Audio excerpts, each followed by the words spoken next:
now. Okay.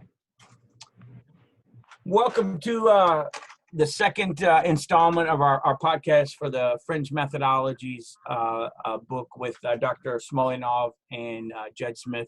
Welcome, guys. Thanks for getting back with me again. And we're going to kind of go into the next steps of the podcast. And I really appreciate both of you doing this. Great.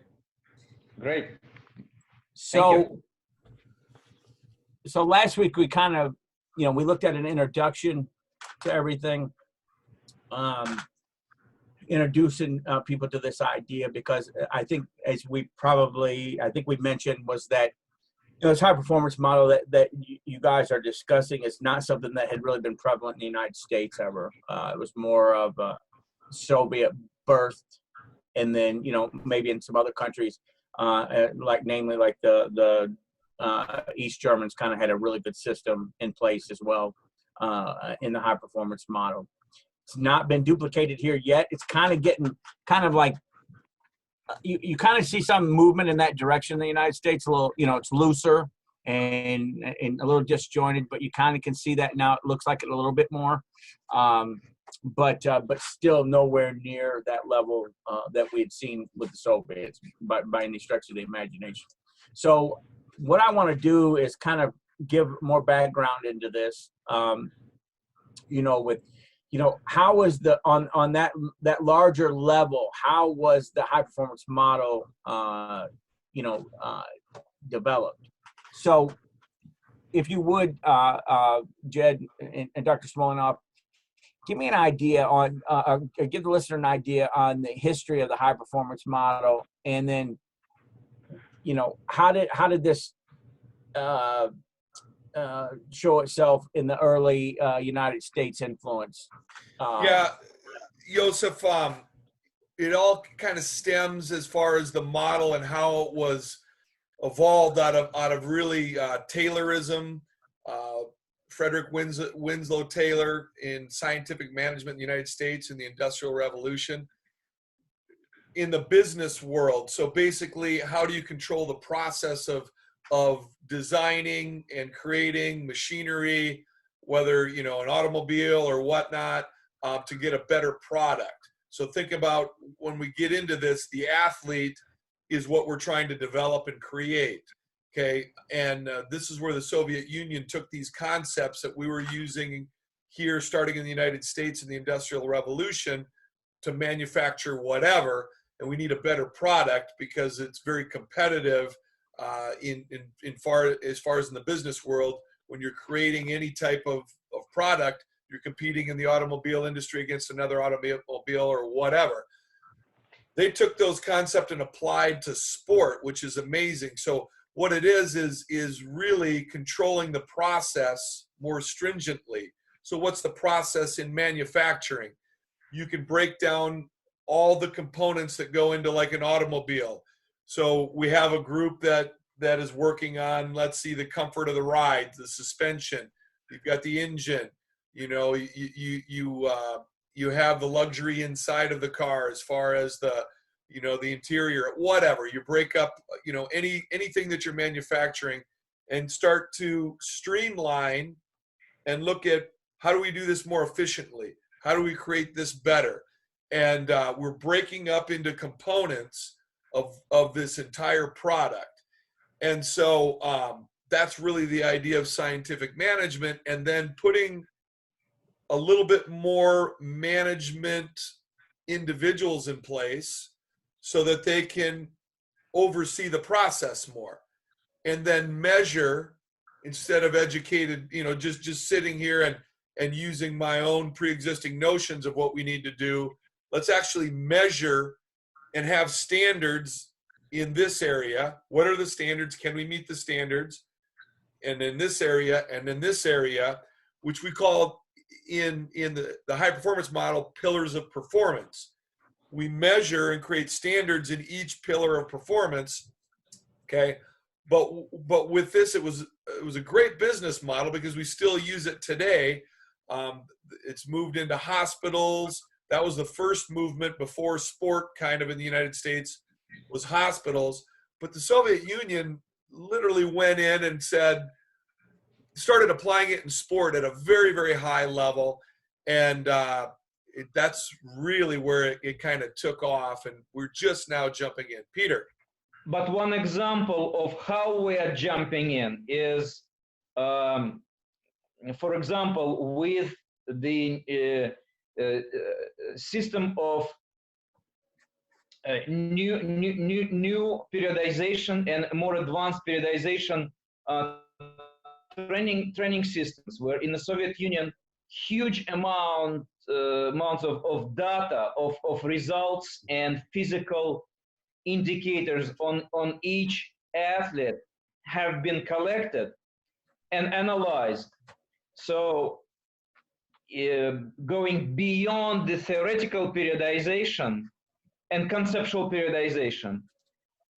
Now, the Soviet Union in 1970s and 80s tried the new types of more individualized and more data-driven methods of prescribing training programs based on correlations of certain volumes of training and certain types of training with physiological parameters or a reaction of bodies of athletes in their performance indicators.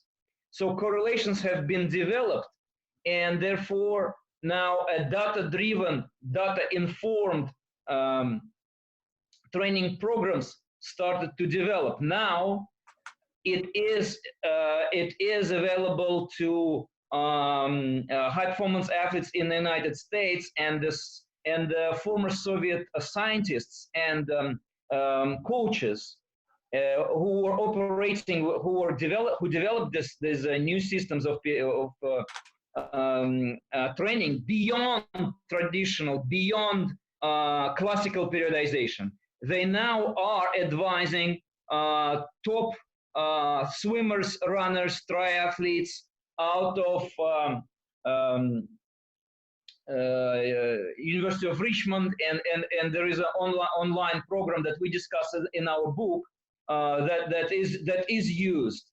So there's a clear connection between what was done in the Soviet Union and what is done here. The system that was in place based on huge amount of information developed, collected on athletes, on their performance and their physical conditions, is now being added, mastered, advanced by both former Soviet, current Russian, Belarusian, the Ukrainian, Eastern European coaches, as well as top American coaches, that top university coaches who are in charge of some of the best swimmers, runners, and other endurance athletes are contributing to this system now. So the essence of this scientific management that Jed just outlined is the data. And in the Soviet Union, these were buildings with full of computers where the data were kept. Right now, of course, it can be stored on smaller computers with small sizes. But at that time, these were huge buildings, and with calculators, electronic calculators, what they were called computers at early stages. So the fundamental requirement for this new high performance management system that is being emerging is the data. Mm-hmm. Collection of data on thousands of athletes and their programs and their physiological indicators. So that was the foundation and this is the example of how the scientific management that was in place in other industries became became the driver of high performance in the Soviet Union, and it's now becoming available for both elite and some of the mass participation athletes. You have to pay for it now. In the United States, it's available. You can buy this service. So you can plug in your athletes' parameters, physiological parameters, their physical indicators, their training programs, and the program that is developed on this huge amount of data is going to give you some advice based on the correlations made between performance and training programs and physiological parameters of many thousands of athletes in the Soviet Union, in America, in Italy, in many countries around the world where this system is being developed. And you know, Peter, the parametric training, which you're referring to, if you go back and you look at one of the key concepts of scientific management is monitoring the daily procedures to a greater degree will direct the outcome, and it will really direct where you're going to go on your outcome. And using data-driven decisions, that was a big key to scientific management. Taking that concept and applying it to sport, like Peter's saying, you're monitoring in the daily procedures or what daily is going on with the athlete in their training, multiple factors, just like they were using in scientific management if you're building a car or whatever. And it's really monitoring those daily procedures to a greater degree. It's going to direct that outcome using data, using the science, and that's where the evolution of the high performance model got to the point of, like Peter's saying, parametric training. It's an evolution of periodization, using concepts of periodization, but going beyond. And it's just an evolution. And right now, it's starting to infiltrate into the United States at high levels, as Peter's explaining. Yeah, and I hope in our next volume we would explain another even more personalized method that has been used, which is, for example, using a device used by cosmonauts, used by those who are preparing and are participating in space explorations. They are also high performance athletes. They are trained for performing in extreme conditions. And the device that they use, and the same device has been used by, for example, Russian pentathletes that I know, coaches that I personally know, is that the device is measuring your daily physical condition and your readiness to comply with your periodized training regime. And this device allows you to adjust even more fine-tune your training program based on your today's level of readiness to sustain, to survive the volume that you plan to accomplish in swimming, running, or other, to survive the weight that you are lifting today that might be bringing you to the extreme of your abilities. So again, these devices are being constantly advanced, and we.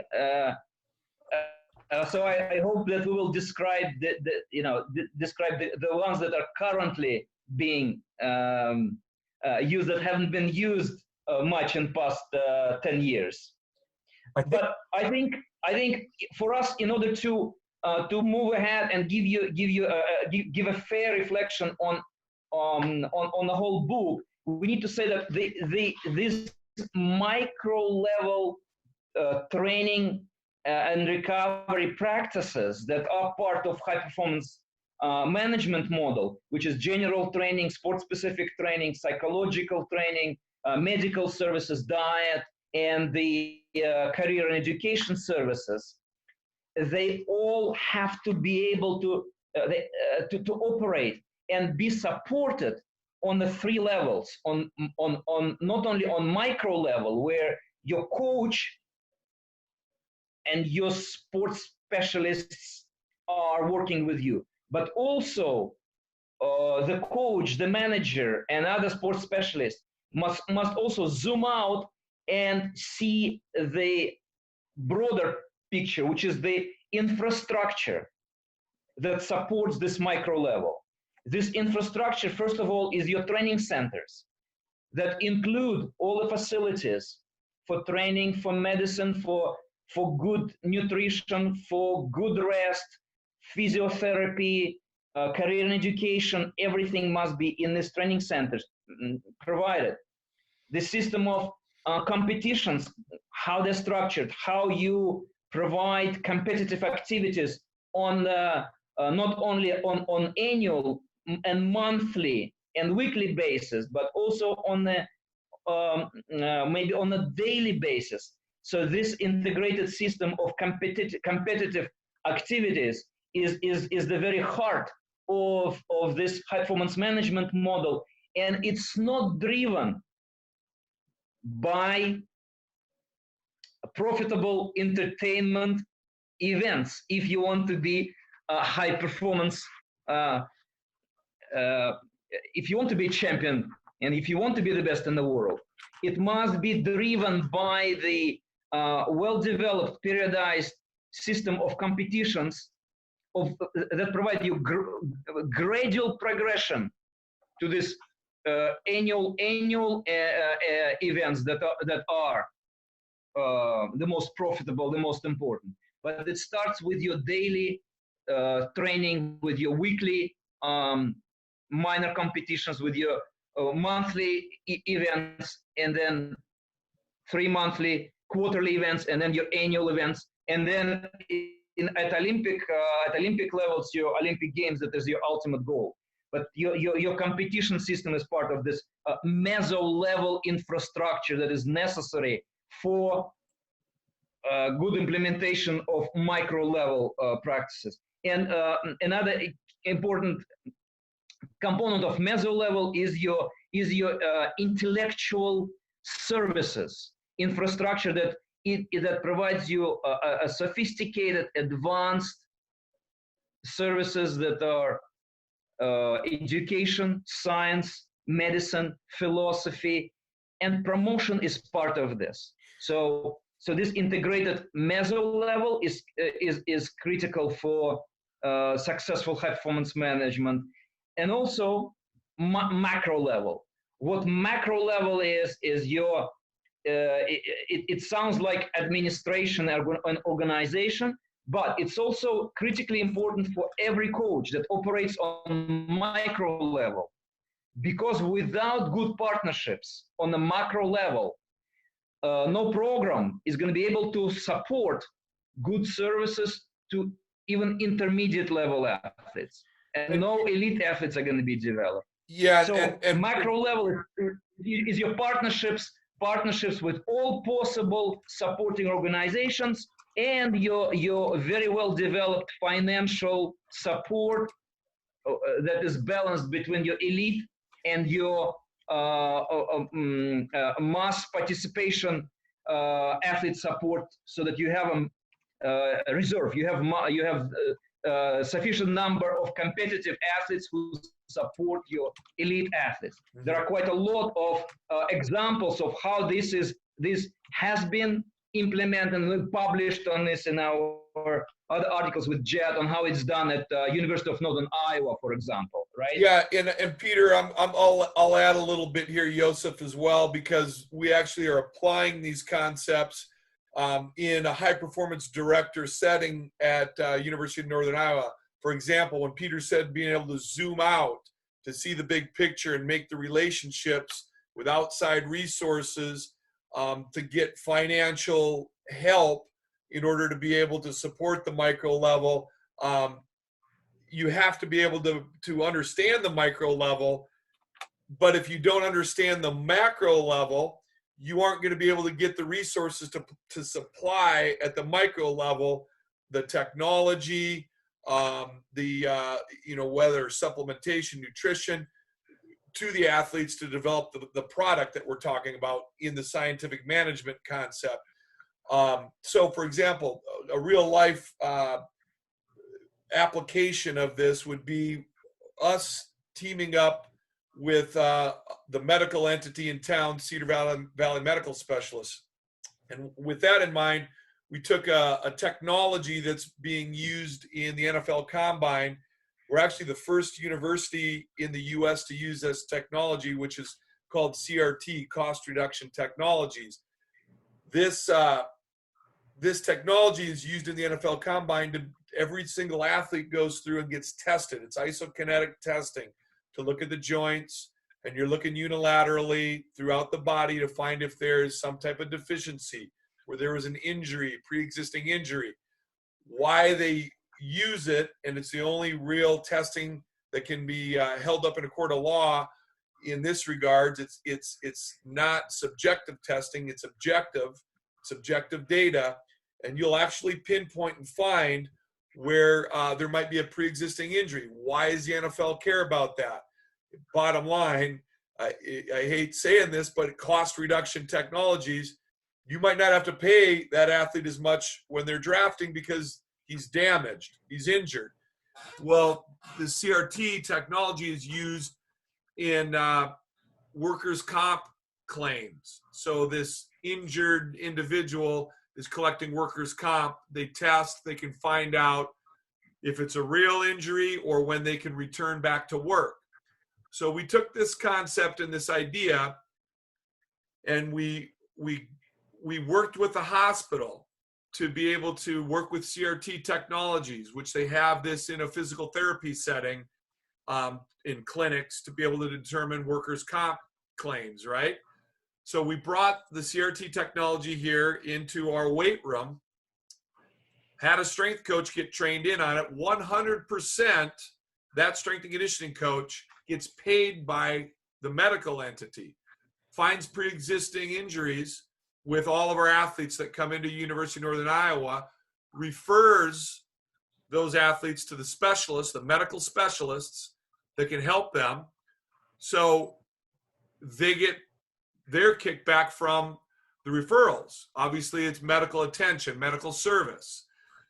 So we have a full-time strength and conditioning specialist that works and coaches, paid for 100% by an outside medical entity, Cedar Valley Medical Specialists. And it's phenomenal. So now we're not looking at trying to, cut this athlete's pay at all. We're looking at it in a different sense. We're looking at it as we need to find out, what is wrong with this athlete. And now we can customize, make adjustments, modifications to any training so that we can get this athlete on par and balanced so that they hopefully don't get injured. But we also have baseline data. If an athlete does get injured, now we know where they need to be, where we can get them to return to play. Now we're publishing 2 articles on this. That's what Peter was referring to, because what we're finding is most times these athletes, if without this type of testing, there's pressures to go play. Most times those athletes get injured, re-injured, because they want them on the field maybe too early. Well, now we know a safe zone because we're getting a great pool because we test all of our athletes. So we're getting real training studies with our athletes that we can actually now help benefit all collegiate athletes and mid-major programs and so forth with a new financial model to be able to help put in a new strength coach in place and help benefit our athletes. So what that is right there is a real life example of understanding at the macro level making the connections and the partnerships in the greater community with outside entities in order to service and create a return on investment for both parties. So both sides have gain. Peter? And at meso level, you are providing your athletes with the most advanced medical equipment, medical devices that make their performance better and their health better, right? Absolutely. So another UNI example of working at macro level and providing meso level infrastructures, and then therefore enhancing the micro level services, is your partnership with U.S. Army, with the new facilities that you're building and new equipment that you're bringing in. Absolutely. To train the military. So do you want to speak about this as well? Yeah, we're working with. So I don't know, Joseph, if you're familiar with the new Army combat fitness testing that's coming out, but they've revamped. Really, they've had in place the same fitness test for approximately the last 40 years, and it hasn't been changed. Well, there's a problem because culturally, our American society that we live in is changed from 40 years ago. Kids are way more sedentary. They really aren't used to being outside as much. Think of the last 40 years, how things have changed in our culture. So they have a problem right now in the all branches of the military. Is they can't find the talent. It doesn't exist anymore in the U.S. to field the U.S. military, because kids can't make it through basic training anymore without injuries. They're lower limb injuries from hiking, rucksacks, jogging, things like that, basic training injuries where prior to this current generations coming through, we grew up running outside, playing, jumping. We could handle the shearing forces and stress of constantly being on our feet. It's really difficult. The U.S. Army has 1.2 million servicemen and women, and to keep that coming in is very difficult. So we have a problem around the United States. We now have to build talent in a different way because it's not readily available. So through things like the Army ROTC and in universities, we have to actually train individuals to help the cause. And so the Army's looking at building strength and conditioning facilities. They've already revamped and they have a great plan, multiple tier level. They're trying to implement really a high performance model concept at multiple levels, trying to look at fielding the military. So one of those is at universities, recruiting, Army ROTC candidates that get scholarships to be in a university, but in that university, they're actually being trained in a different way. And we just we're wrapping up right now at University of Northern Iowa. This is literally going to be the most high-tech and advanced strength and conditioning center in the entire United States for any college ROTC program in America. It's phenomenal. I was just over there today. We're putting the finishing touches on it.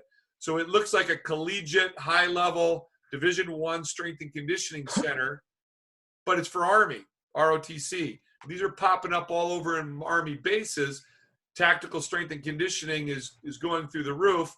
We're also looking at outdoor strength and conditioning equipment that's mobile units to be able to bring outside to help at the macro level, meso and micro level. Obviously, we have to get to the micro level, but we're looking at infrastructure, facilities, coaching, and we're teaming up as a university with athletics, sport, and with the military. So I don't know if Peter, if that's what you're looking for, but it's pretty exciting. And if you look at high performance management practices around the world, this partnership with the military has been perhaps most advanced and provided perhaps the most sophisticated infrastructures, facilities, services, and micro level services to athletes in any kind of country. And it's I think it's very indicative of high performance model. Does not matter economy, type of economy, it doesn't matter the type of political system, culture doesn't matter. It's very curious, very interesting characteristic of high performance management model, that you take countries of Western Europe and you will find the best practices examples of military, paramilitary, security forces, partnering with sporting organizations and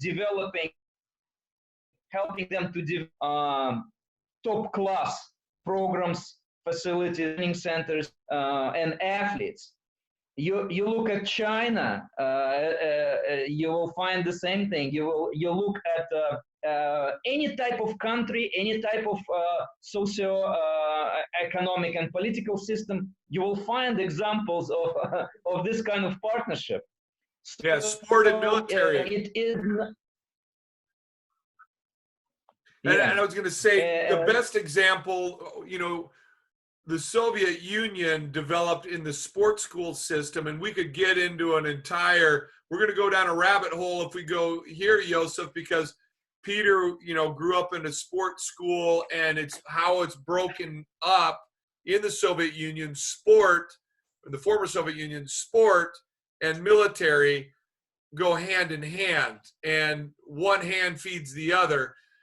And so that's what Peter's saying, is it's all over the world. And so having a partnership at UNI where we're actually looking at military and sport working together, it's nothing new, is what Peter's saying. Correct, Peter? That's kind of what you're getting It's been at. around for a long time. Yeah.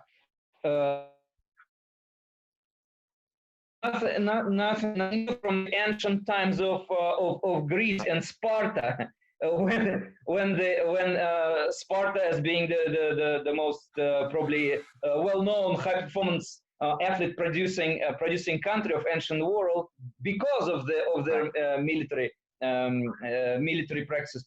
But I think what is also important for us to understand here is that there are opportunities for further advancement of this that exist. There are great opportunities for further growth for example, in partnerships with police at state and local levels in every country, where social community well-being, community safety, community health, and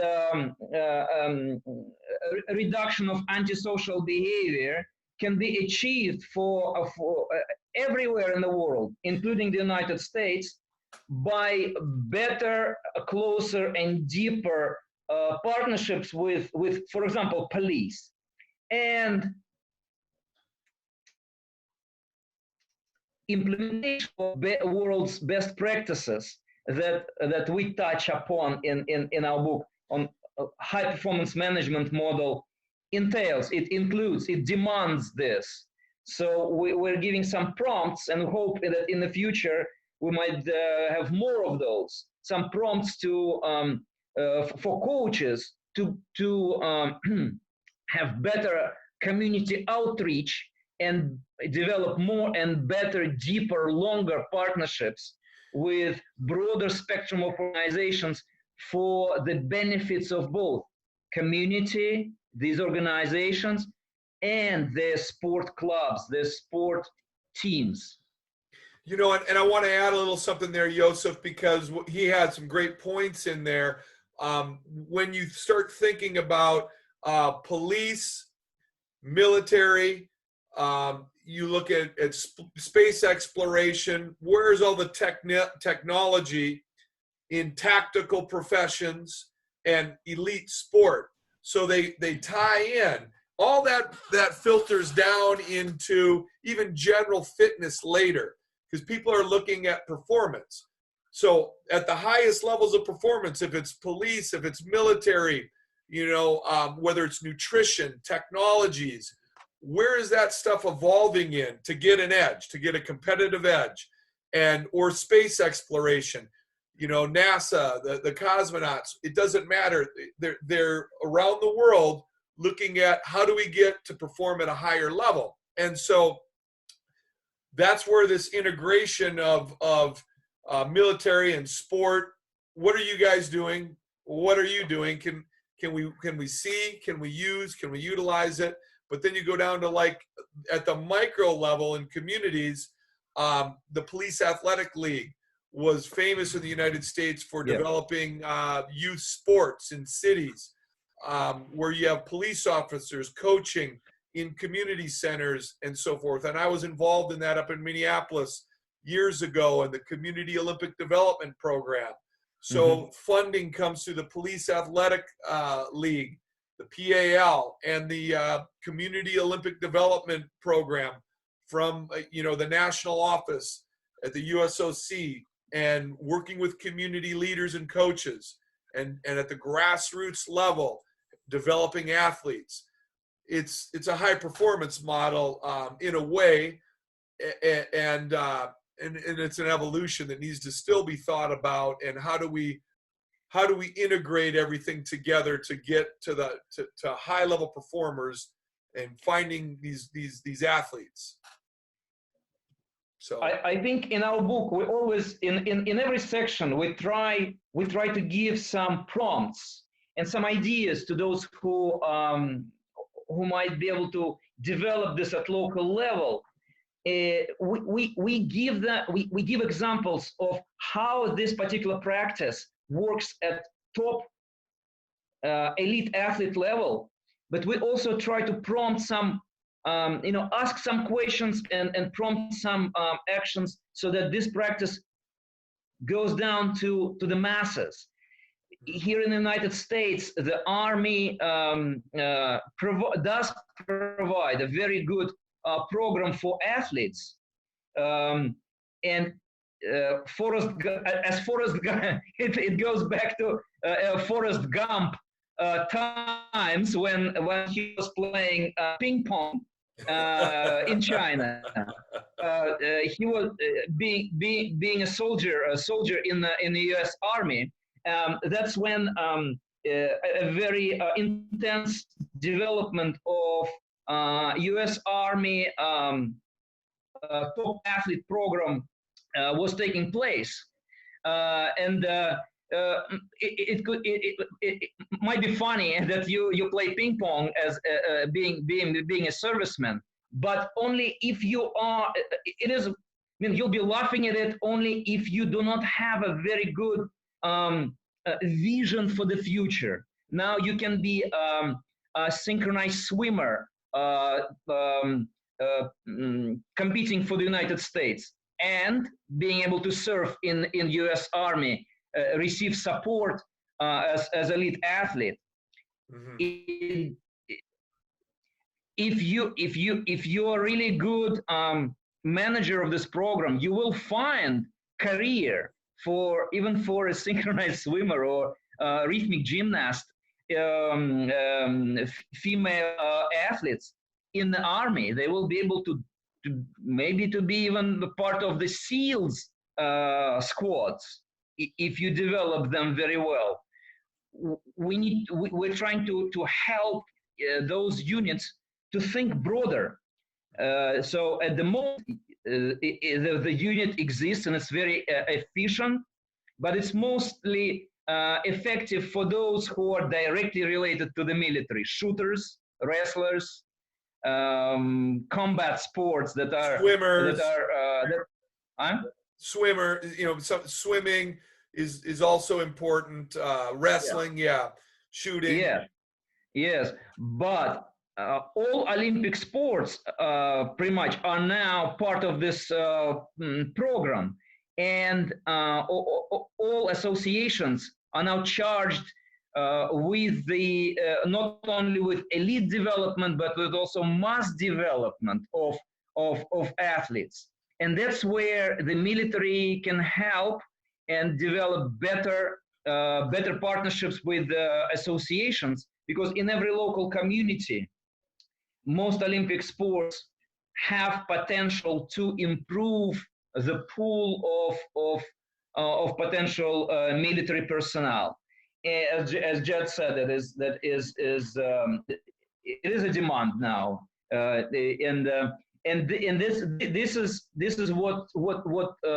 what is happening now, is that from the top, from servicing the top elite athletes, these Army and Olympic programs are emerging as developers of mass participation and mass fitness.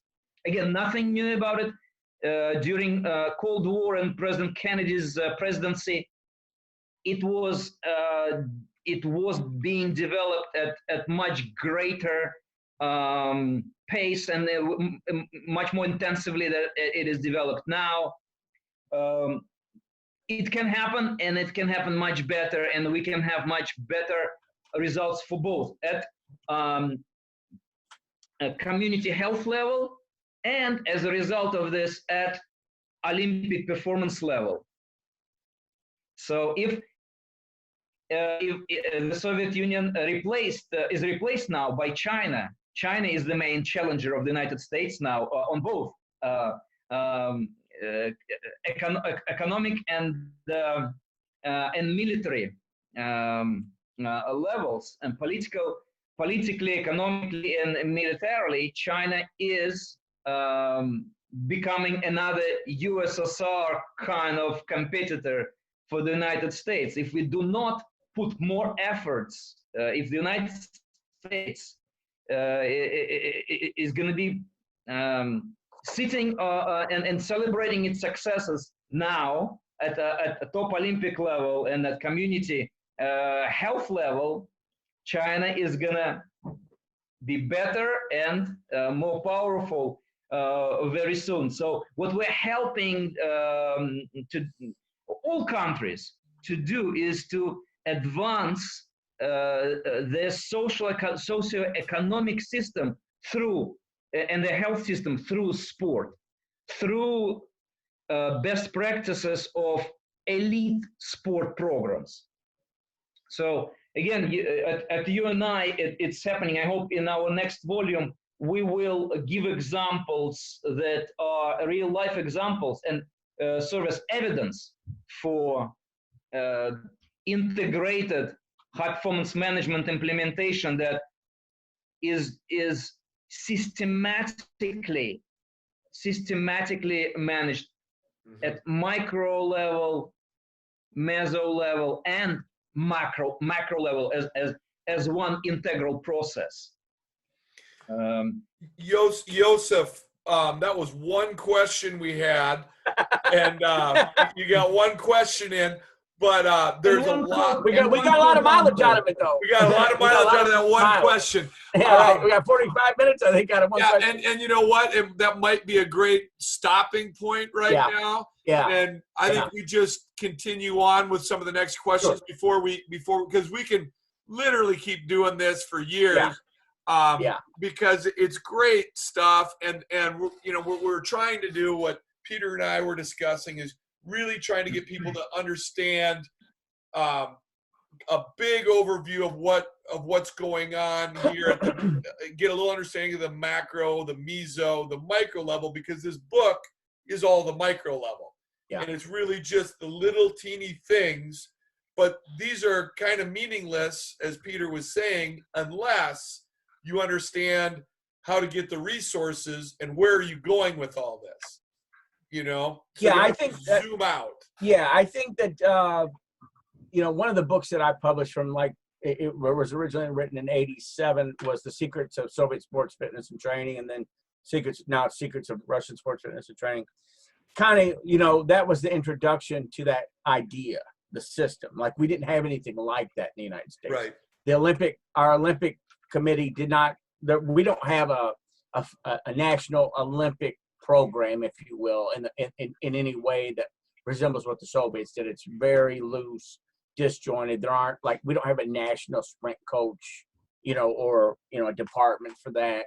And so I think that the thing that is fascinating and going forward that, for you guys to elucidate is that, they were organized in every facet in the sense that the coach was kind of like this coordinator of all of the other things, that all the other specialists, as the needs arose, or as as helps right in the beginning. But the coach was very educated in a bunch of different fields. He may not, a lot of times he was a PhD in coaching, Right. where he had requisite knowledge in a lot of different fields. He might not have been the expert, but he had really good knowledge. So he could actually ask good questions. Because I think one of the things that is missing today is not only does the coach not know the answer, he doesn't even know what the question is in the United States. Like, he doesn't know who would I talk to about this? Like, who would be an expert that could tell me why this is happening? Like, why would a guy get injured so easily? What's his problem? What maybe it's his exposure to loads, maybe he's not as resilient, whatever the case may be. But like what you were talking about earlier, you're measuring that, and you got a guy who is an expert in that, can interpret the data to tell you, okay, here's what we're looking at. Yeah, you know what I mean? You have to be knowledgeable. Like, a high performance director is a great component in the high performance model, meaning that there's a director, and what that typically is now, we look at the English Premier system, who's really adopted it to a high level, and up in Canada, Australia, other areas of the world, in the UK, and it's implemented over here. The NBA was really one of the first,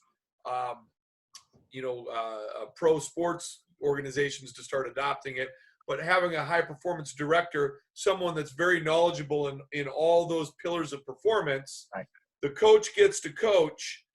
They understand the strategy and the tactics and the strategy and the sport, and they can recruit. They do what they need to do. But you have this high performance director that's overseeing the processes around that helps the coach, because the coach can't be all knowledgeable. Neither can the high performance director. You have to hire the best people and make sure you're measuring, and what you measure gets done.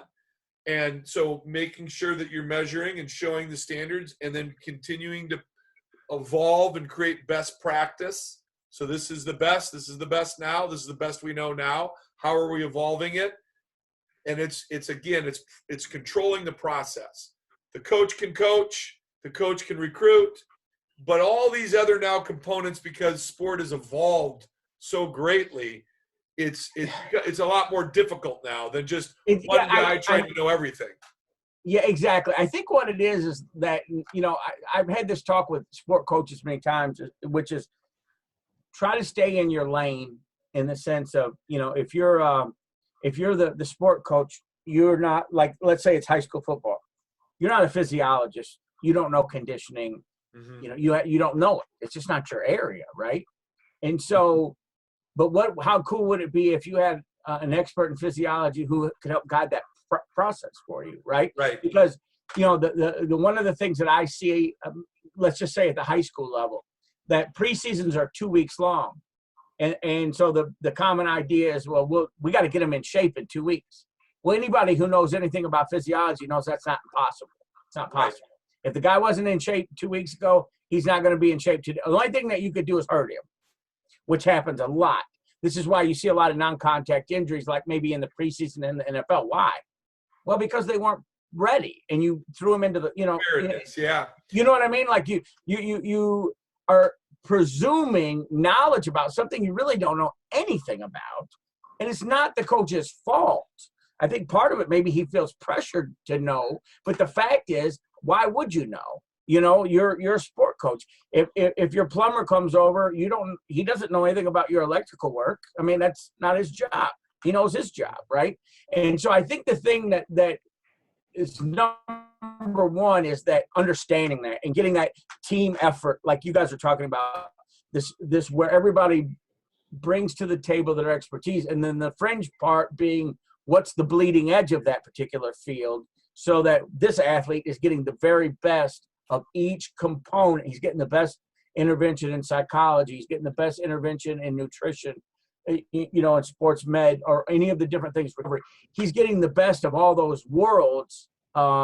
That's the ideal, right? That's the thing that we're looking for, is the athlete is never working under less than the best circumstances to maximize, you know, his performance. And I think that's, you know, what the book, the crux of the book is about. Like, look, we want to go out and look and see what the best of the best is in every narrow little area, bring it all together under one roof, and have this athlete be directed by an expert, you know, in the use of those. I'll sum it up.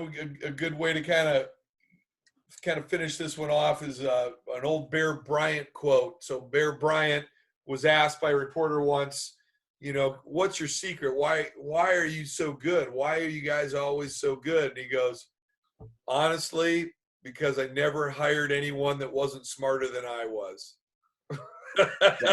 Exactly. He's finding, okay, this guy's great. Boom. This guy. Boom. This guy. You know, and I don't need to know everything, but I need to know that this guy's really good. I've never hired anyone that wasn't smarter than I was.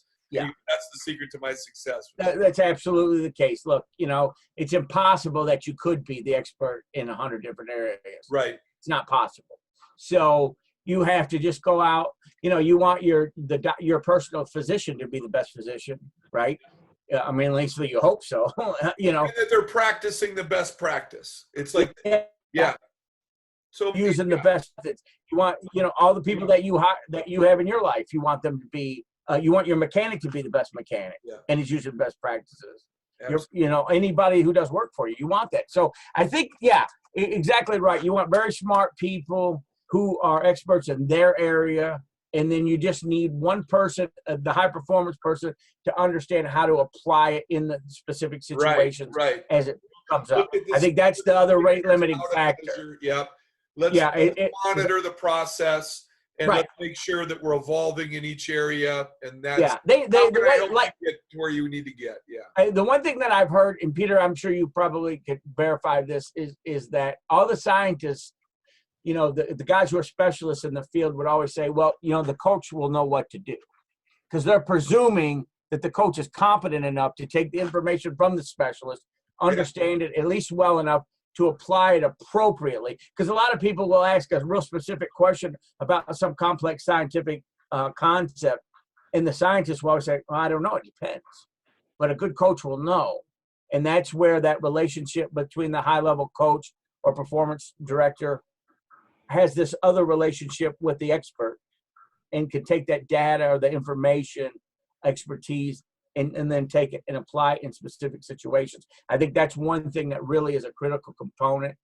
And like you said, maybe something to end on is that guy's it's so important, because he has to actually put legs on things and make it work in the practical setting.